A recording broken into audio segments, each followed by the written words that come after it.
അധികാരം മനുഷ്യനെ അഹങ്കാരിയാക്കി തീർക്കും എന്ന് പലയാവർത്തി നമ്മൾ പറഞ്ഞു കേട്ടിട്ടുണ്ട്. ഇപ്പോൾ അതാണോ ബിഗ് ബോസ് വീടിനുള്ളിൽ നടന്നുകൊണ്ടിരിക്കുന്നത്? ഇന്ന് പുതിയ പവർ ടീം അധികാരമേറ്റു. ആ പവർ ടീമിലെ മാസ്റ്റർ ബ്രെയിൻ അൻസിബയാണ്. അൻസിബ പവർ ടീമിൽ കയറിയതിനു ശേഷം നിർത്താതെ സംസാരിച്ചു കൊണ്ടേയിരിക്കുകയാണ്.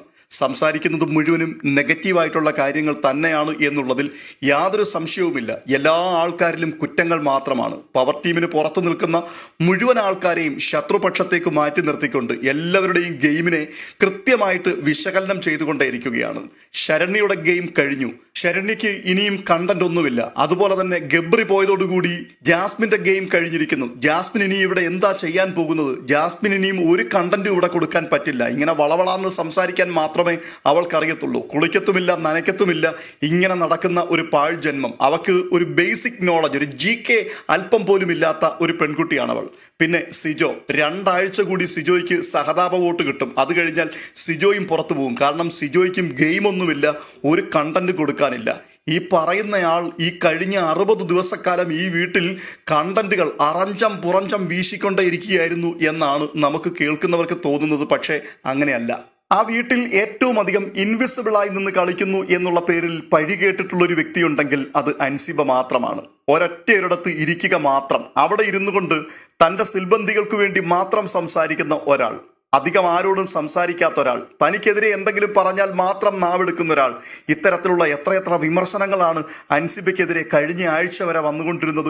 ഇതിനൊന്നും കൃത്യമായിട്ട് മറുപടി പറയുവാനും അൻസിബ പോയിട്ടില്ല. പക്ഷേ ഒരു കാര്യം അൻസിബ പറഞ്ഞു, എനിക്ക് ഈ ഗെയിം മനസ്സിലാകുന്നില്ല, ഇവിടെ കളിക്കുവാൻ എനിക്ക് താല്പര്യവുമില്ല, എനിക്ക് പുറത്തു പോകണം. ബിഗ് ബോസിനോട് നേരിട്ട് പറഞ്ഞു നോക്കി, പല ആവർത്തി പ്രേക്ഷകരുടെ മുൻപിൽ എഴുന്നേറ്റ് നിന്ന് പറഞ്ഞു നോക്കി, എന്നിട്ടൊന്നും അൻസിബ പുറത്തു പോയിട്ടില്ല. പക്ഷേ ഇപ്പോഴിതാ അൻസിബ ആ വീട്ടിലെ ഏറ്റവും നല്ല ഗെയിമറാണ് എന്നുള്ളത് കൂടെയുള്ള പവർ ടീം മെമ്പേഴ്സിനോട് പറയാതെ പറയുകയാണ്. എന്ന് പറഞ്ഞാൽ ആ വീട്ടിലെ മറ്റുള്ള ആൾക്കാർക്കൊന്നും ഗെയിമില്ല, എല്ലാവരും വെറും വട്ടപൂജ്യങ്ങളാണ് എന്ന് പറയുമ്പോൾ പിന്നെ ആരാണ് അതിനകത്ത് മിടുക്കുള്ള വ്യക്തി? ഞാനല്ലാതെ മറ്റാരാണ് എന്ന രീതിയിലാണ് അൻസിബ ഇപ്പോൾ സംസാരിച്ചു കൊണ്ടിരിക്കുന്നത്. അൻസിബയ്ക്ക് വളരെയധികം ബുദ്ധിയുണ്ട്, നല്ല നിരീക്ഷണ പാഠവുമുണ്ട്. ആ വീട്ടിലെ ഓരോ വ്യക്തികളെയും കൃത്യമായിട്ട് അനലൈസ് ചെയ്യുവാനും അവരുടെ സ്വഭാവ സവിശേഷതകൾ എന്തൊക്കെയാണെന്നും അവരെ എവിടെ വെട്ടിയാൽ വീഴും എന്നുമൊക്കെ മറ്റുള്ളവരോട് പറഞ്ഞു കൊടുക്കുവാനും അത് ചെയ്യിക്കുവാനുമുള്ള നല്ല ഒന്നാന്തരം ബുദ്ധിയുള്ള വ്യക്തി തന്നെയാണ് അൻസിബ. അൻസിബയെക്കുറിച്ച് ഇന്നൊരു വ്യക്തി പറഞ്ഞത്, അൻസിബ രാഷ്ട്രീയത്തിൽ ഇറങ്ങിയാൽ ശോഭിക്കാൻ സാധ്യതയുള്ള ഒരു വ്യക്തി തന്നെയാണ്. ബിഗ് ബോസ് അല്ല അൻസിബയ്ക്ക് പറ്റിയിടം രാഷ്ട്രീയമാണെന്ന്. റോക്കി ആ വീട്ടിൽ നിൽക്കുന്ന സമയത്ത് പലതരത്തിലുള്ള ബുദ്ധികളെക്കുറിച്ച് പല ആവർത്തി അദ്ദേഹം പറയുമായിരുന്നു. കുരുട്ടുബുദ്ധി, കൂർമ്മ ബുദ്ധി, കുശാഗ്ര ബുദ്ധി, അങ്ങനെയൊക്കെയുള്ള ഏകദേശം 10ഓളം ബുദ്ധികൾ. ഈ 10 ബുദ്ധികളും ഒരുമിച്ച് സമ്മേളിച്ചിരിക്കുന്ന ഒരു വ്യക്തിയാണ് അൻസിബ എന്ന് ചില സമയത്ത് തോന്നിപ്പോവും. അതുപോലെയുള്ള വാക്കുകളാണ് തൻ്റെ ഉള്ളിൽ നിന്നും പുറത്തേക്ക് വരുന്നത്. എന്നാൽ തനിക്ക് ഏറ്റവും അധികം അനുഗ്രഹമാകുവാൻ സാധ്യതയുള്ള ആ നാവ് തന്നെ ഏറ്റവും അധികം ചതിക്കാനുള്ള സാധ്യതയുമുണ്ട് എന്നാണ് കാണുവാൻ സാധിക്കുന്നത്. അതായത് പവർ ടീമിലേക്ക് കയറിയിട്ട് 12 മണിക്കൂർ തികഞ്ഞിട്ടില്ല. അതിനുള്ളിൽ ആ വീട്ടിൽ തനിക്കൊപ്പം നിൽക്കുന്ന 3-4 പേരൊഴിച്ച്, അല്ലെങ്കിൽ തന്നെ കേൾക്കാനുള്ള വ്യക്തികൾ ഒഴിച്ച്, ബാക്കിയുള്ള മുഴുവൻ ആൾക്കാരെയും കുറിച്ച് കൃത്യമായിട്ടുള്ള പരദൂഷണങ്ങൾ, അത് മണിക്കൂറുകളോളം നീണ്ടു നിൽക്കുന്ന ചർച്ചകൾ അവിടെ നടത്തി അൻസിബ. മാത്രവുമല്ല, തനിക്കിഷ്ടമില്ലാത്ത ആൾക്കാരെ ഈ ആഴ്ചയിൽ ഏതൊക്കെ രീതിയിൽ ആക്രമിക്കാം എന്നുള്ളതിനെക്കുറിച്ച് കൃത്യമായ ബ്ലൂ പ്രിന്റ് തയ്യാറാക്കി വെക്കുകയും ചെയ്തു. പവർ ടീം മെമ്പർ എന്ന നിലയിൽ അൻസിബയുടെ തീരുമാനങ്ങളിൽ ഏറ്റവും പ്രധാനപ്പെട്ടത് എന്തായിരുന്നു? അതിനെക്കുറിച്ച് രാവിലെ ഒരു വീഡിയോയിൽ ഞാൻ പറഞ്ഞതാണ്. 1-2 വാക്കുകളിൽ വീണ്ടും ഒന്ന് സൂചിപ്പിക്കുകയാണ്. ഓരോ റൂമുകൾക്കകത്തും താമസിക്കുന്ന വ്യക്തികൾക്ക് കൃത്യമായി ഡ്യൂട്ടികൾ നിശ്ചയിച്ചു കൊടുക്കുക. അവർക്കൊരു ക്യാപ്റ്റനും ഉണ്ടായിരിക്കും. ആ റൂമിനകത്ത് നിൽക്കുന്ന ആൾക്കാർ അവർ കൃത്യവിലോപം നടത്തിയാൽ അവർക്ക് കഠിനമായ ശിക്ഷകൾ കൊടുക്കുക. എന്നാൽ ആ ശിക്ഷ കൊടുക്കുവാൻ വേണ്ടി നമ്മൾ അവിടേക്ക് പോകില്ല. നിങ്ങൾക്കുള്ള പണിഷ്മെന്റ് ഇന്നതാണ് എന്ന് അവരോട് ആരോടും നമ്മൾ പറയാനും പോകില്ല. പകരം അവരുടെ ക്യാപ്റ്റനോട് നമ്മൾ പറയും, അവർ തെറ്റ് ചെയ്തിട്ടുണ്ട്, ആ തെറ്റിനുള്ള ശിക്ഷ ക്യാപ്റ്റൻ വിധിക്കണമെന്ന്. അങ്ങനെ വരുമ്പോൾ പവർ ടീമിന്റെ ആവശ്യപ്രകാരം ക്യാപ്റ്റന് അവരെ ശിക്ഷിക്കാതിരിക്കുവാൻ കഴിയില്ല. അങ്ങനെ ശിക്ഷിക്കുമ്പോൾ ക്യാപ്റ്റനും ആ റൂമിലുള്ള വ്യക്തികളും തമ്മിൽ വലിയ പ്രശ്നമുണ്ടാകുവാനുള്ള സാധ്യതയുണ്ട്. അവിടെ അവർ തമ്മിൽ അടിച്ചു തീരും, അല്ലെങ്കിൽ അടിച്ചു പിരിയും. പക്ഷേ നമ്മൾ യാതൊന്നും അറിയാത്തതുപോലെ നിൽക്കും. കാരണം നമ്മളല്ലല്ലോ കുഴപ്പക്കാർ, അവരല്ലേ. എത്ര നല്ല ബുദ്ധിയാണ്! ആ ഒരു സംഗതി കേട്ടുകൊണ്ട് ഉടൻ തന്നെ റസ്മിനും നോറയും ഒക്കെ കൈ കൊടുക്കുകയാണ്. കൊള്ളാം, സൂപ്പർ അജണ്ടയാണെന്ന്. എന്നാൽ ഈ സൂപ്പർ അജണ്ടയാണെന്ന് പറഞ്ഞ പാഴ് ജന്മങ്ങൾക്ക് പോലും മനസ്സിലാകാത്ത രീതിയിൽ അതിനപ്പുറത്തൊരു സാധനം അടിച്ച് അവരുടെ അണ്ണാക്കിൽ കൊടുത്തു. പവർ ടീമിനകത്ത് വെച്ചിട്ട് ഓരോരോ തീരുമാനങ്ങൾ എങ്ങനെയായിരിക്കണം, എന്തായിരിക്കണം, എന്തൊക്കെ സംഭവിക്കണം പുറത്ത്, ഇതിനെക്കുറിച്ചെല്ലാം വളരെ കൃത്യമായിട്ട് അൻസിബ തന്നെ കാര്യങ്ങൾ പ്ലാൻ ചെയ്ത് പറഞ്ഞു കൊടുക്കും. പക്ഷേ അൻസിബ മിണ്ടില്ല. മറ്റുള്ള 3 ആൾക്കാരെ കൊണ്ട് ഈ തീരുമാനം പറയിക്കും. അൻസിബ കൂടെ നിൽക്കും. അപ്പോൾ ആരാണിത് പറഞ്ഞത്? പറഞ്ഞ വ്യക്തിയാണ് മറ്റുള്ളവരുടെ മുൻപിൽ ശത്രുവായിട്ട് മാറുന്നത്. ഒന്നുകിൽ റസ്മിൻ അല്ലെങ്കിൽ നോറ. അപ്പോൾ അവിടെയും അൻസിബ നല്ല കുട്ടിയായി മാറുകയാണ്. പക്ഷേ ഈ ഗെയിമിനൊരു കുഴപ്പമുണ്ട്. ആദ്യമൊക്കെ രസകരമായിട്ട് തോന്നും. എന്നാൽ കുറച്ച് കഴിയുമ്പോഴേക്കും കൂടെ നിൽക്കുന്ന ആൾക്കാർ അപകടം മണത്തു തുടങ്ങും.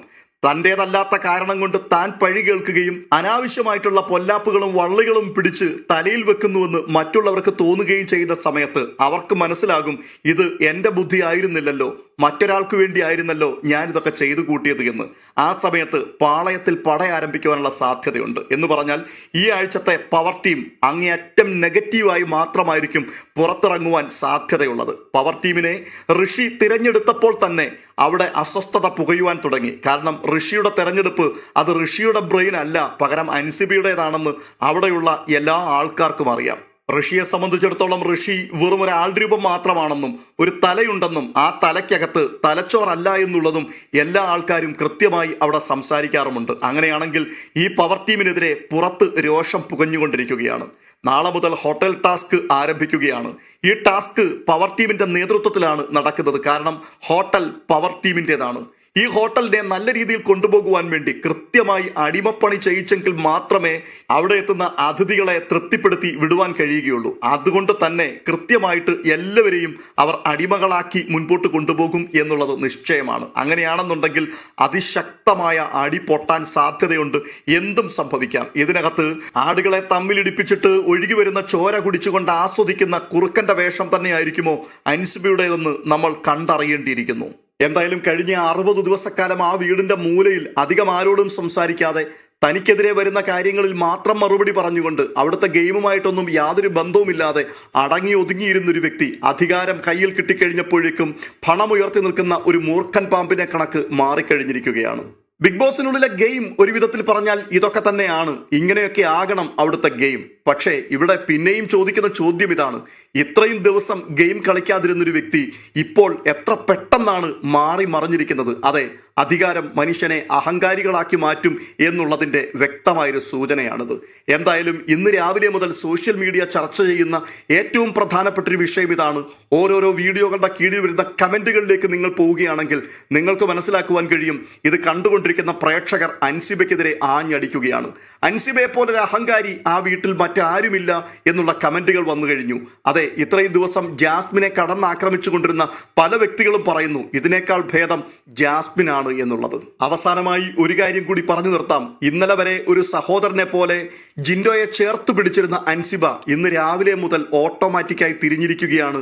എപ്പോഴും ജിൻഡോയ്ക്കെതിരെ സംസാരിക്കുന്നു. അയാൾ കള്ളനാണെന്നും അയാൾ നെറിയില്ലാത്തവനാണെന്നും അയാൾ വക്രബുദ്ധിയുള്ളവനാണെന്നും കാര്യം കാണുവാൻ വേണ്ടി കാലു പിടിക്കുന്നവനാണെന്നും ഒക്കെയുള്ള വളരെ മോശമായ സ്റ്റേറ്റ്മെന്റുകൾ ഇന്ന് പല ആവർത്തി കൂടെ ഇരിക്കുന്ന ആൾക്കാരോട് പറയുകയും ജിൻഡോയെ കണക്കിന് പരിഹസിക്കുകയും ചെയ്യുന്നു.